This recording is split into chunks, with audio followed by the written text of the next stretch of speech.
Dans quelle mesure nous pourrions arriver à... Ce sont elles qui fabriquent le capital humain productif.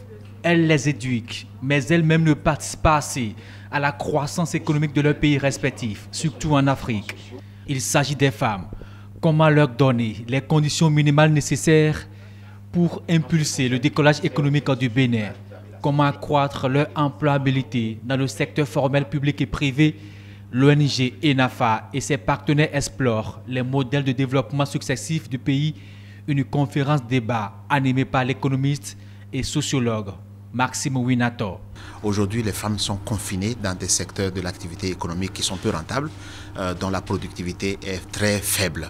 Et donc, un apport dans la productivité des femmes va garantir l'accroissement du produit intérieur brut. Et nous nous sommes dit qu'en regardant, en analysant le programme d'action du gouvernement, les orientations stratégiques du gouvernement béninois, les lois qui existent, quels sont les prérequis au niveau des femmes pour pouvoir, premièrement, comprendre, deuxièmement, influencer, et troisièmement, tirer profit au maximum des orientations stratégiques du gouvernement. Marie-Odile Atanasso, ministre de l'Enseignement supérieur, portera ici sa touche de démographe.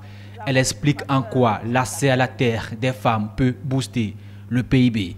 Le rôle productif de la femme, lorsqu'on essaie de régler ces questions d'inégalité, d'accès au crédit, d'accès à la terre, d'accès aux facteurs de production, nous pouvons impacter durablement le niveau de croissance de nos différents pays, notamment africains.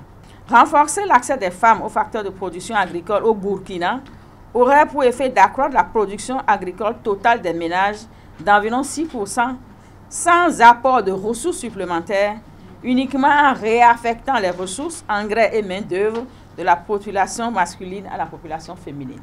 Réduit donc les inégalités d'accès aux facteurs productifs. Là-dessus, le FNUAP, le Fonds des Nations Unies pour la population, mène des actions. Il donne aussi un bref aperçu du processus du dividende démographique et la centralité des femmes pour sa matérialisation. Pourquoi vous voulez chaque fois mettre les femmes dans PME, microcrédit? C'est comme quelqu'un qui te voit se noyer. Il vient, il te tire la tête, tu respires maintenant, oui. Il ne te sort pas, il ne te laisse pas noyer. C'est quoi ça? Il faut les aider à sortir, franchement. Il ne faut pas qu'on continue de garder nos femmes dans PME, microcrédit. Pourquoi elles ne peuvent pas être des actrices économiques puissantes comparables aux hommes? Chaque année en Afrique, du fait qu'on n'exploite pas suffisamment les potentialités que les femmes ont de participer à l'activité économique, l'Afrique perd chaque année 105 milliards de dollars. Le politique a aussi une solution pour accroître la participation de la femme dans les instances de décision.